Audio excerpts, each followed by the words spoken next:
Bonjour à tous et bienvenue sur ma chaîne. Je m'appelle Jean Dupont et je suis passionné par les voitures depuis toujours. Sans beaucoup de raisonnement, passons au sujet de la vidéo. Article sur ce qu'est le rodage des cylindres de moteur, pourquoi il est nécessaire, le processus de travail, les subtilités.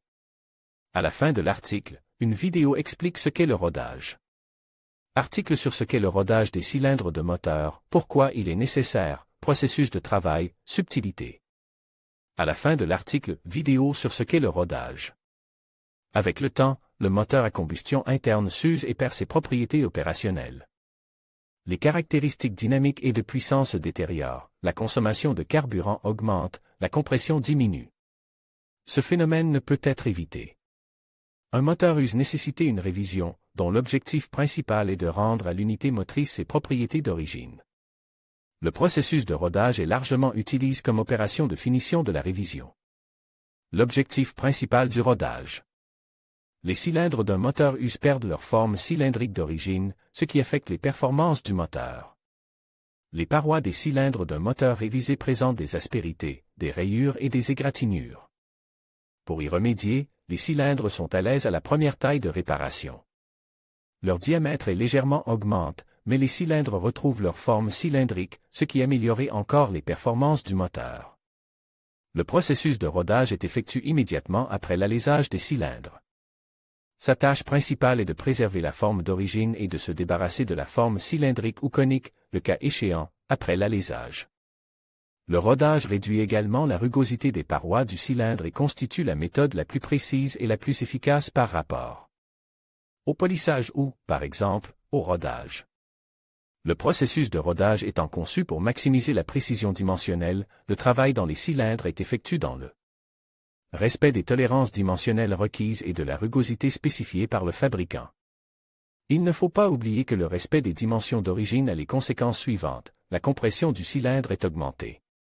Et la quantité de gaz contenant des produits de combustion qui s'échappent dans le carter est considérablement réduite, la finition.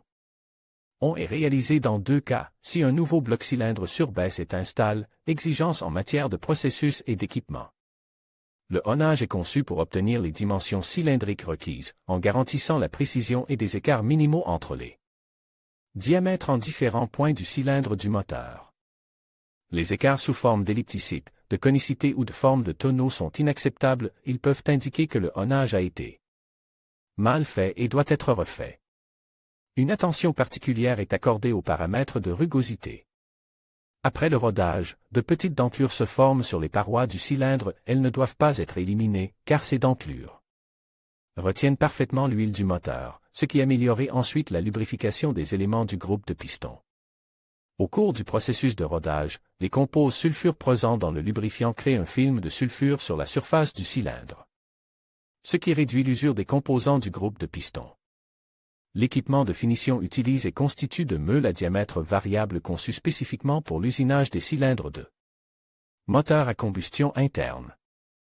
Les outils ont une durée de vie quelque peu limitée, mais ils répondent à toutes les normes nécessaires. Le choix de l'outil de rodage dépend des diamètres des cylindres à usiner, du nombre de pierres, ainsi que de la granulométrie et de la dureté des matériaux qui les composent. Les pierres de rodage en diamant sont le plus souvent utilisées pour l'usinage des cylindres, car elles sont relativement peu coûteuses, ont une dureté impressionnante et la granulométrie nécessaire. L'usinage avec des pierres nécessitait une lubrification abondante avec des liquides de refroidissement. Pour l'usinage de pièces en acier ou en fonte, on utilise de la paraffine, et si l'on utilise un chond diamante, de l'eau pure avec des additifs synthétiques suffit. Moteur sans carter. Le rodage est différent sur les moteurs avec ou sans chemise. Si un bloc cylindre sans chemise doit être usine, il ne devrait pas y avoir de difficultés particulières. La structure métallique monobloc est solidement fixée sur la table de la machine immédiatement après le processus d'alésage. Il faut veiller à ce que les boîtiers de cartouches soient positionnés strictement à la verticale et qu'aucun déplacement ne se produise pendant le mouvement de va-et-vient du mandrin, sinon l'usinage ne sera d'aucune utilité. Lors de l'usinage de cylindres sans billettes, seules quelques passes sont nécessaires. Les dimensions et la rugosité de surface qui en résultent doivent être strictement contrôlées. Une jauge indicatrice, contrôle des dimensions, et un profilomètre ou un appareil de mesure de la rugosité optique sont utiles. Moteur à coquille. Les moteurs à chemise amovibles sont un peu plus difficiles à usiner avec un chon, car il est difficile de les monter verticalement sur la machine. Les fournisseurs de chemises prêtes à l'emploi assurent que leurs produits passent avec succès le processus de rodage et ne nécessitent pas d'usinage supplémentaire. Il n'est pas souhaitable de croire cela, car s'il s'avère que le traitement n'a pas été effectué, l'unité motrice ne pourra pas fonctionner correctement et tombera rapidement en panne. Pour éviter cela, il est recommandé de procéder au rodage des chemises, même neuves.